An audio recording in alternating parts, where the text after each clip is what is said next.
Hello everyone. तो last lecture में हमने देखा था making of the constitution.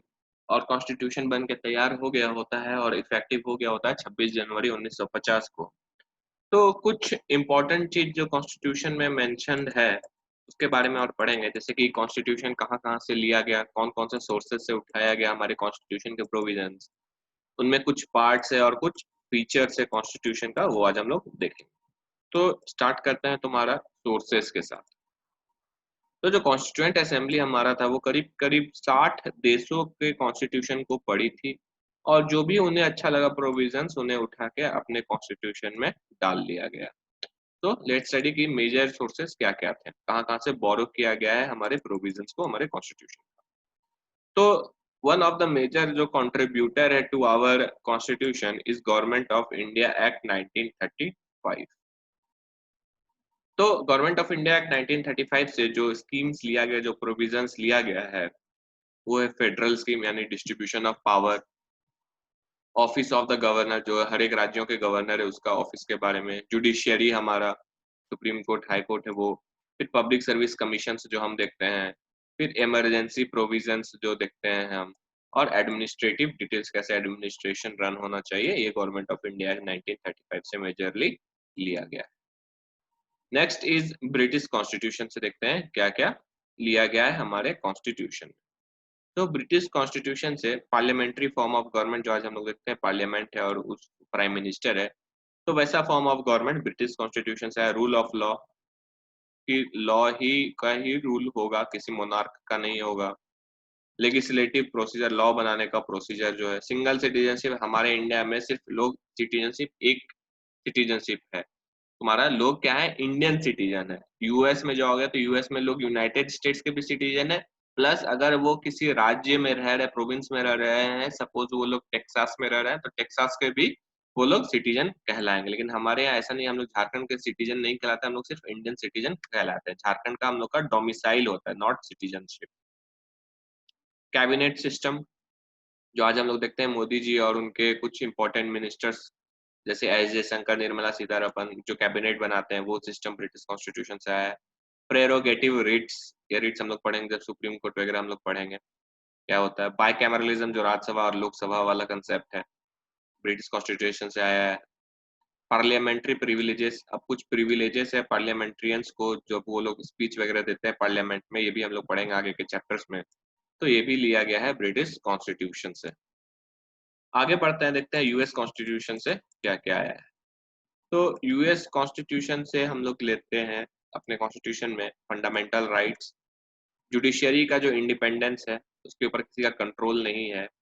Judicial review की जुडिशियरी कोई भी लॉ बना सकता है, उसको रिव्यू कर सकती है, उसको देख सकती है कि वो law according to the constitution है या नहीं। प्रेसिडेंट्स इम्पीचमेंट मतलब प्रेसिडेंट को जो हटाने का प्रोसेस है। रिमूवल ऑफ सुप्रीम कोर्ट जज, सुप्रीम कोर्ट का जज कैसे रिमूव होता है। रिमूवल ऑफ हाई कोर्ट जज, और पोस्ट जो है हमारा वाइस प्रेसिडेंट का, वो पोस्ट भी का कंसेप्ट लिया गया है यूएस कॉन्स्टिट्यूशन से। आयरिश कॉन्स्टिट्यूशन यानी आयरलैंड के कॉन्स्टिट्यूशन से हम लोग देखते हैं क्या क्या लिए हैं। तो डीपीएसपी यानी directive principles of state policy, जो स्टेट को डायरेक्शन है कि वो क्या कर सकती है क्या नहीं कर सकती है, that is DPSP. Nomination of members to Rajya Sabha, Rajya Sabha में जो मेंबर्स हम लोग सिलेक्ट करके भेजते हैं तुम्हारे, तो उसका जो प्रोसीजर है that is from Irish constitution. और method and election of president, president का जो इलेक्शन का मेथड है किस तरह से होगा इलेक्ट प्रेसिडेंट ऑफ इंडिया, वो मेथड भी आयरिश कॉन्स्टिट्यूशन आयरलैंड के कॉन्स्टिट्यूशन से हमने बोरो किया है। कैनेडियन कॉन्स्टिट्यूशन में आते हैं हम लोग। तो कैनेडियन कॉन्स्टिट्यूशन से भी कुछ फीचर्स कुछ प्रोविजंस हमने बोरो किए हैं, जैसे कि federation with a strong centre. भले ही हमने अपना पावर जो है सेंटर ने डिस्ट्रीब्यूट कर रखा है झारखंड बिहार ये सब में दिल्ली ने, लेकिन फिर भी जो कोई कोई कंडीशन में क्या होता है कि सेंटर जो तुम्हारे सेंट्रल गवर्नमेंट मोदी सरकार है वो काफी स्ट्रांग रहती है then the state government. Vesting of residuary powers with the centre, क्या तो गवर्नमेंट ऑफ इंडिया 1935 में बनाया गया था तुम्हारा ट्रांसफर्ड लिस्ट, रिजर्व लिस्ट, इस तरह state list, federal list, union list, इस तरह करके बनाया गया था, और एक रेसिडुअरी पावर्स जो कि वाइसरॉय को दे दिया गया था। मतलब ऐसे पावर्स जो कि ना ही स्टेट लिस्ट में आते हैं ना ही यूनियन लिस्ट में आते हैं, वो पावर्स को, तो वो पावर्स भी यहाँ पे सेंटर को दे दिया गया है। Appointment of governors by the centre, अब जो राज्य के गवर्नर है जैसे झारखंड के गवर्नर द्रौपदी मुर्मू, उनका जो अपॉइंटमेंट है that is through the centre. ये भी कंसेप्ट कैनेडियन कॉन्स्टिट्यूशन से आया है। और advisory jurisdiction of supreme court, supreme court जो है वो एडवाइस देती है प्रेसिडेंट को, जब प्रेसिडेंट उनसे एडवाइस के लिए पूछते हैं, तो ये वाला जो पार्ट है ये भी कैनेडियन कॉन्स्टिट्यूशन से लिया गया है। नेक्स्ट इज हम लोग देखेंगे कि ऑस्ट्रेलियन कॉन्स्टिट्यूशन से हम लोग क्या क्या बोरो करते हैं। सो ऑस्ट्रेलियन कॉन्स्टिट्यूशन से जो कंकरेंट लिस्ट है, मतलब 3 लिस्ट था, एक यूनियन लिस्ट था, एक फेडरल लिस्ट है, कंकरेंट लिस्ट था। कंकरेंट लिस्ट में वो सब्जेक्ट्स, वो टॉपिक्स होते हैं जिसके ऊपर स्टेट और यूनियन यानी सेंटर दोनों लॉ बना सकते हैं। Freedom of trade and commerce और joint sitting of the 2 houses of parliament. अगर मान लो कोई ऑर्डिनरी बिल है जो पार्लियामेंट में आया, लोकसभा में आया, लेकिन वो पास नहीं हो रहा है, तो उसके लिए प्रेसिडेंट साहब जो है राज्यसभा और लोकसभा को एक साथ बुलाते हैं और वो बिल को प्लेस करते हैं। So that is known as joint sitting of the 2 houses of parliament.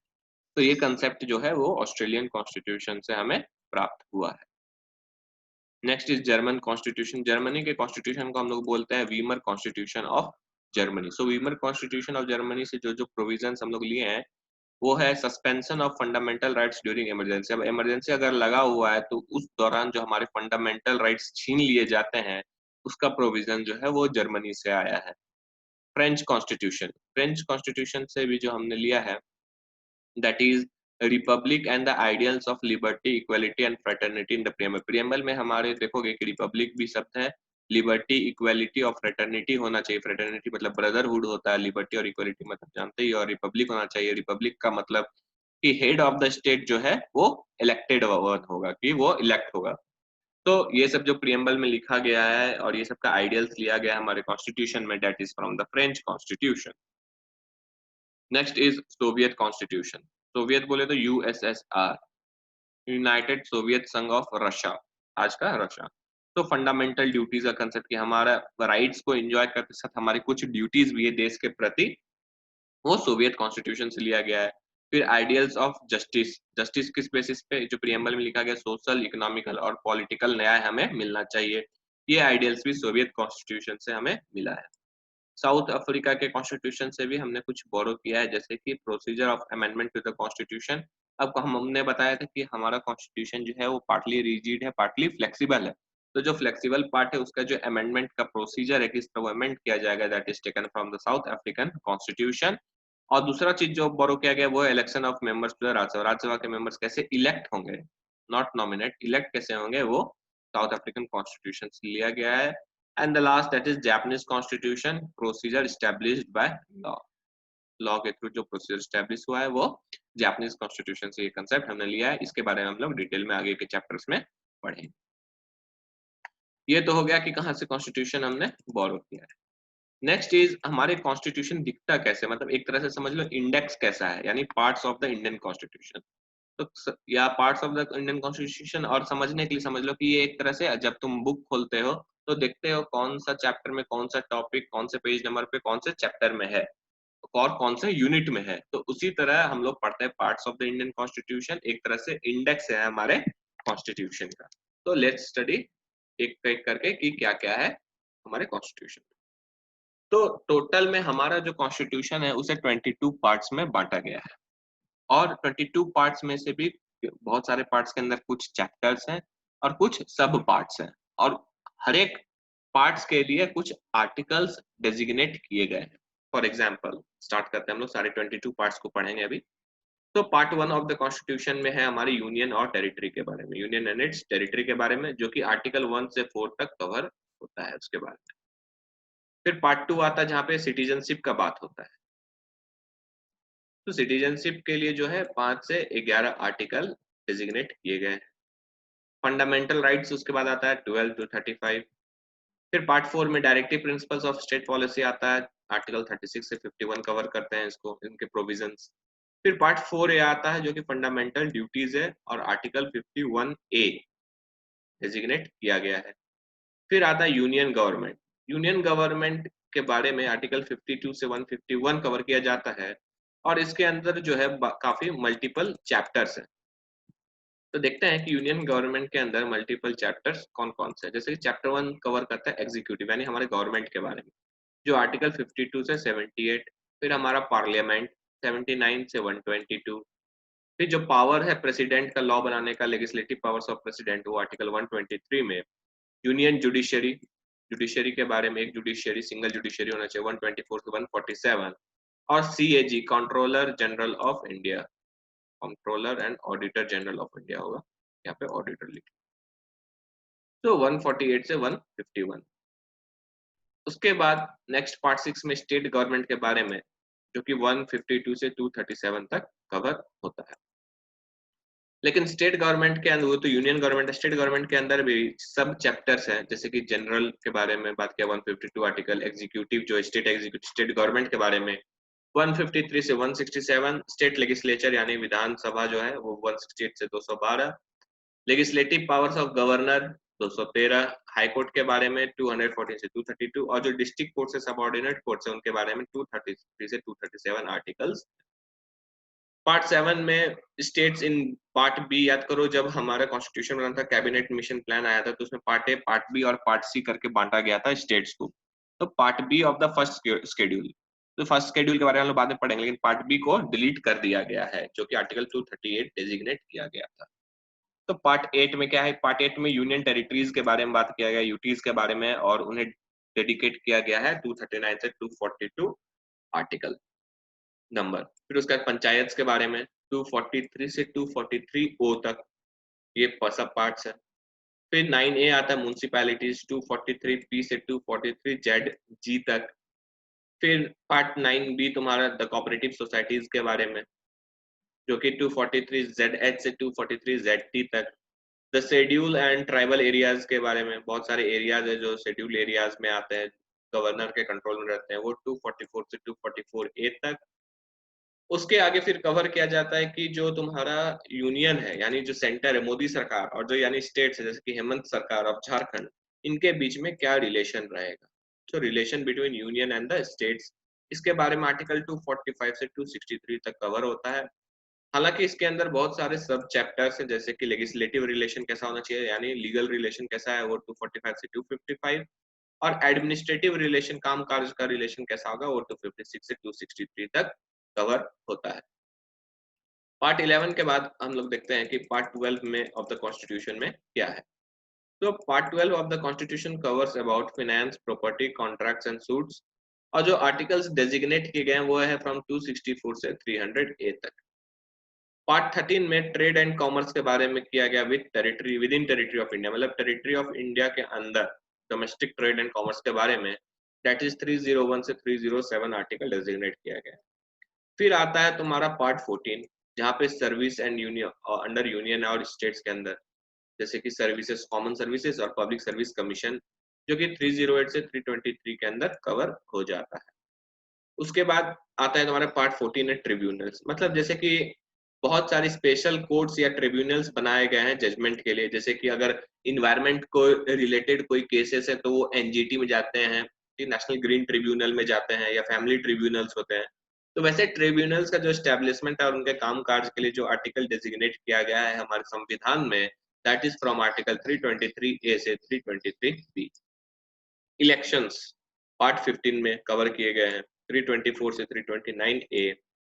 फिर special provisions of certain classes, कुछ क्लासेस है उनके कुछ स्पेशल प्रोविजंस दिए गए हैं उनको, वो 330 से 342 में कवर होते हैं। उसके बाद तुम्हारा आता है पार्ट 17, और पार्ट 17 में कवर किया गया है हमारा ऑफिशियल लैंग्वेज, कि कौन कौन से ऑफिशियल लैंग्वेज हो गए। तो वो 343 से 351 आर्टिकल में डेजिग्नेट किया गया है, बट इसे सब चैप्टर्स में बांटा गया है, जैसे कि यूनियन का लैंग्वेज क्या होना चाहिए, यानी सेंट्रल गवर्नमेंट का 343 से 344, रीजनल लैंग्वेजेस के बारे में 345 से 347, फिर कोर्ट में कौन सा लैंग्वेज यूज होगा 348 से 349, और स्पेशल डायरेक्शन से कुछ लैंग्वेज को लेकर जैसे 350 से 351 में कवर हुआ है। फिर तुम्हारा पार्ट 18 में आओ, इमरजेंसी कैसे लगेगा, कौन कौन से टाइप ऑफ इमरजेंसी, इमरजेंसी के प्रोविजंस क्या हैं, दैट इज फ्रॉम 352 से 360 आर्टिकल, और कुछ मिसलेनियस बातें हैं तुम्हारा पार्ट 19 में 361 से 367 आर्टिकल डेजिग्नेट किया गया है। अब ये सब तो है फ्लेक्सिबिलिटी ऑफ द कॉन्स्टिट्यूशन है, तो अमेंडमेंट होगा। तो पार्ट 20 में बात किया गया किस तरह ये लोग अमेंड कर सकते हैं constitution, amendment of the constitution article 368 में कवर किया गया है। उसके बाद पार्ट 21 टेम्पररी ट्रांजिशनल और स्पेशल प्रोविजंस 369 से 392 and the last that is part 22 of the constitution जिसमें short titles commencement authoritative text in Hindi और रिपील्स मतलब कुछ आर्टिकल्स को जिसको डिलीट कर दिया गया है या वापस ले लिया गया है वो सब आर्टिकल 393 से 395 में आपको मिलेंगे। तो this was about the index और about the parts of Indian constitution. आप लोग इसे प्रिंट आउट करके अपने घर पे चिपका लेना क्योंकि ये काफी इंपॉर्टेंट है। अब देखते हैं हम लोग फीचर्स। अब हम लोग जब भी कोई फोन खरीदते हैं तो फोन खरीदने से पहले उसके फीचर्स को देखते हैं तभी हम लोग बाय करते हैं, और अगर फीचर्स अच्छे हैं तो यानी फोन अच्छा है। उसी तरह हमारे कॉन्स्टिट्यूशन में भी काफी सारे सेलिएंट फीचर्स है, तो एक एक करके देखते हैं फीचर्स को और इसके बारे में डिटेल्स हम लोग पढ़ते जाएंगे जिससे हम लोग का पॉलिटी का सब्जेक्ट आगे बढ़ते जाएगा। सो हमारा जो स्पेशल फीचर्स है कॉन्स्टिट्यूशन का कि हमारा जो कॉन्स्टिट्यूशन है that is the lengthiest written constitution, सबसे बड़ा कॉन्स्टिट्यूशन। हमारे कॉन्स्टिट्यूशन और भी अच्छा है क्योंकि इसे वर्ल्ड के best of the best countries के कॉन्स्टिट्यूशन को पढ़ के स्पेशल प्रोविजंस जो बेस्ट प्रोविजंस है उसे उठा के कंपाइल किया गया है, drawn from various sources. Blend of rigidity and flexibility, अब ऐसा भी नहीं है कि एकदम कॉन्स्टिट्यूशन रिजिड हो गया, टाइम के साथ बहुत कुछ चेंज होता है और जरूरी है कि कॉन्स्टिट्यूशन में भी चेंज लाया जाए, उसके लिए इंडियन कॉन्स्टिट्यूशन में फ्लेक्सिबिलिटी को भी रखा गया है। लेकिन जो आइडियल्स है कि लिबर्टी होना चाहिए, सेक्युलरिज्म होना चाहिए, ये सबको रिजिड रखा गया है। फेडरल सिस्टम विथ यूनिटरी बायस, हाँ डिस्ट्रीब्यूशन ऑफ पावर होना चाहिए, इसीलिए एक तरह से स्टेट्स को, राज्यों को क्या किया गया है कि एक तरह से पावर दे दिया गया है। लेकिन यूनिटरी बायस क्या, जब तुम्हारा इमरजेंसी लग जाता है या फिर प्रेसिडेंशियल रूल लग जाता है उस समय जो हमारा स्ट्रक्चर है कॉन्स्टिट्यूशन का, हमारा इंडिया का, वो यूनिटरी हो जाता है, मतलब पावर जो है वो एकत्रित हो जाता है यूनियन के पास, सेंटर के पास in special cases. Parliamentary form of government, आज का हम लोग देखते हैं Lok Sabha, Rajya Sabha and the president parliament बनाते हैं, और पार्लियामेंट्री फॉर्म ऑफ गवर्नमेंट में हम लोग देखते ही रहे किस तरह डेमोक्रेसी भारत का चल रहा है। Synthesis of parliamentary sovereignty and judicial supremacy, अब देखो पार्लियामेंट का काम है लॉ बनाना और जुडिशरी का काम है ये बताना कि वो लॉ जो है that is according to the constitution और नॉट, या कहीं वो अनकॉन्स्टिट्यूशनल लॉ तो हमारी पार्लियामेंट नहीं बनाती है। पार्लियामेंट के ऊपर कोई दबाव नहीं है कि वो किस प्रकार का लॉ बनाए, वो सोवरेन, वो इंडिपेंडेंट है लॉ बनाने के लिए। लेकिन पार्लियामेंट हो सके कभी कभी हाथ से निकल जाए और ऐसा लॉ बनाने लग जाए जो अनकॉन्स्टिट्यूशनल हो, तो उसके लिए क्या है, जुडिशियरी है। तो दोनों के बीच में देखोगे पार्लियामेंट और जुडिशियरी के बीच में एक सिंथेसिस है और दोनों इंडिपेंडेंटली काम कर रहे हैं। सो ये एक स्पेशल फीचर है of check and balance. Integrated and independent judiciary, जैसे कि मैंने बताया कि हमारा इंटीग्रेटेड जुडिशियरी है, क्यों, क्योंकि अगर सबऑर्डिनेट कोर्ट में कोई केस करते हो तो वो केस अगर तुम हार जाते हो तो you can move to high court, high court में हार गए तो you can move to supreme court. So सारा जुडिशियरी जो है वो हमारा इंटीग्रेटेड है और इंडिपेंडेंट है। Fundamental rights we will study in detail, directive principles of state policy, fundamental duties. और हमारा स्टेट सेक्युलर है, हमारा जो इंडिया है उसका कोई धर्म नहीं है, भारत का कोई धर्म नहीं, जैसे पाकिस्तान का जो स्टेट का धर्म, जो देश का धर्म है वो इस्लाम है, लेकिन भारत का नहीं है। India is a secular country. Universal adult franchise, 18 वर्ष से ऊपर सारे जितने एडल्ट हैं वो वोट के लिए, वोटिंग के लिए एलिजिबल हैं। सिंगल सिटीजनशिप, हम लोग सब इंडियन है, हमारा कोई अंदर के स्टेट का सिटीजनशिप नहीं है, हमारा कंट्री का सिटीजनशिप है और वो सिर्फ एक है। इंडिपेंडेंट बॉडीज, बहुत सारे बॉडीज हैं जैसे कि जुडिशियरी हुआ, यूपीएससी हुआ, ये लोग बॉडीज इंडिपेंडेंट है ताकि इंडिपेंडेंटली काम कर सके। इमरजेंसी प्रोविजन से अगर वॉर हो गया, नेशनल इमरजेंसी डिक्लेयर हो गया, कुछ आपातकालीन आ गए, तो उस देश, उस कंडीशन में क्या होता है, पूरा पावर जो है वो एकत्रीकरण हो जाता है सेंटर के हाथ में और इमरजेंसी लग जाता है और स्पेशल पावर्स भी आ जाते हैं। आगे हम लोग देखेंगे जब इमरजेंसी चैप्टर हम लोग पढ़ेंगे पॉलिटी में। 3 टियर ऑफ गवर्नमेंट, एक तो सेंट्रल गवर्नमेंट है यानी यूनियन गवर्नमेंट, समझ लो मोदी जी। उसके नीचे देखो दूसरा टियर आएगा जो कि है स्टेट गवर्नमेंट, समझ लो झारखंड में हेमंत सरकार, हेमंत जी। और इसके अंदर है हमारे पंचायत एंड म्युनिसिपैलिटीज, और उसके भी हेड्स होते हैं। तो क्या है, टियर 1, टियर 2 और टियर 3, तो 3 टियर का हमारा गवर्नमेंट का स्ट्रक्चर है भारत में। और कोऑपरेटिव बॉडीज।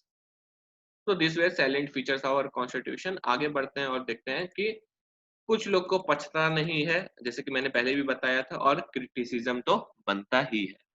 तो क्रिटिसिज्म ऑफ द कॉन्स्टिट्यूशन, लोग कहते हैं कि हमारा कॉन्स्टिट्यूशन बोरोड है। भाई अगर कोई अच्छा चीज किसी के पास है और उस चीज को अपना लिया जाता है तो इसमें कोई खराबी नहीं है। तो ये क्रिटिसिज्म ए बोरोड कॉन्स्टिट्यूशन कोई क्रिटिसिज्म नहीं लगता है मुझे, बट ये एक क्रिटिसिज्म भी है कि हाँ बोरो किया गया, लोग अपने से नहीं बनाए। ए कार्बन कॉपी ऑफ 1935 एक्ट, लोग बोलते हैं कि 80 to 90% चीज तो तुम 1935 एक्ट से ही उठा लिया, तो तुम बनाए क्या? अन इंडियन और एंटी इंडियन, क्योंकि इंडियंस ने भले बनाया लेकिन कभी कोई भी प्रोविजंस जो है अधिकतर तरीके से वो खुद इंडियंस के लिए नहीं किया गया, वो बाकी कंट्रीज से लाया गया और डाल दिया गया हमारे कॉन्स्टिट्यूशन में। एंड अन गांधीन कॉन्स्टिट्यूशन, क्योंकि गांधी जी तो पार्टिसिपेट किए ही नहीं थे तुम्हारे कॉन्स्टिट्यूशन मेकिंग एंड ऑल में, और उनके आइडियोलॉजी जो थे उनको दरकिनार कर दिया गया था कॉन्स्टिट्यूशन बनाने के वक्त। हाँ भले ही पंचायत लाया गया लेकिन बहुत बाद में लाया गया, बट कहा जाता है it was an ungandhian constitution. Elephantine size, world का सबसे लार्जेस्ट, सबसे लेंथीएस्ट रिटन कॉन्स्टिट्यूशन है, तो इतना बड़ा साइज लिख दिए हो कि लोग पढ़ते पढ़ते परेशान हो जाएंगे।